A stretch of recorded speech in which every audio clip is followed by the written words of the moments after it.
अहानबमक्तदा बेंगलोर लेबा थौबा खंगाबो अवांग लेकाइदगे तामो मोइरांगतेम तेजकुमारबो इकाइ खुंनाबो उच्चरी हौजिक मणिपुरी अखोय मी 13 नोएडा सेक्टर 68 उत्तर प्रदेश दा लेजबनी हौजिक असुक वारबा मतम असिदा तामो तेजकुमारना मतेंग पांगबिदुना सर हुइद्रोम रोबिंद्रो हौजिक कोलकाता दा एडिशनल कमिश्नर ओइना पुबिरिबा महांगना सेल ओइना लुपा लिसिंग कुनिथोय मतेंग पांगबिरक्लै अमदि नो केयर फाउंडेशन ना एखोयबु नुसिबिदुना चाना थक्नबा अदुसु मतेंग पांगबिरक्लै अदुगा दिल्ली मणिपुर सोसाइटी एनसीआर नसु अखोयबु चाना थक्नबा कयामा मतेंग पांगबिरक्पिदमक्ता अखोयना इकाइ खुंदबु चेरी कोविड-19 ना मरम ओइरगा अखोय असुक वारबा तजा असिदा सार रविंद्रो अमदि एनसीआर अमदि नो केयर फाउंडेशन ना अखोयबु नुसिबिदुना मतेंग पांगबिरक्पिदमक्ता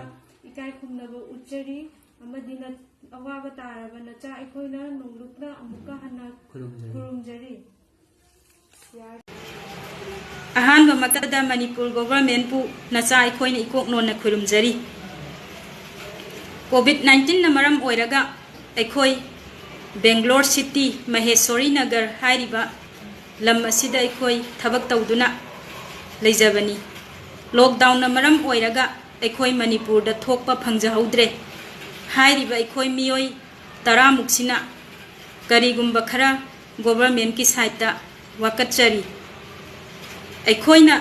नचा अखोयबु अवाबा येंबिरगा गवर्नमेंट की साइट तगी करीगुंबा मतेंग अमतंग ओरबसु नचा अखोयगिदमक खनबिनबगिदमक गवर्नमेंट की साइट अखोयना वाकत असि थमजबनी नचा अखोयगी अवाबा येंबिरगा गवर्नमेंट ना करी तौगदगी हाइबा चौखत थौरांग अमतंग ओरबसु नचा अखोयगिदमक येंजरगा नचा अखोयबु अवाबसिदगी कनबियु हाइदुना गवर्नमेंट थमजरी हारिबा मफम असिदा अखोय रेन अमदि रूम रेन की बरा पीनबा चाना थक्नबा खुदोंग चादबा मयाम अमा मयोकनरकपदगी अवाबा असि मयोकनदुना लैबसि अखोयसु वारे नचा अखोयना वाकत असि थमजबदा गवर्नमेंट की साइट तगी मतेंग अमतंग पीबियु हाइदुना नचा अखोयना हन्ना गवर्नमेंट पु खुरुमजरी।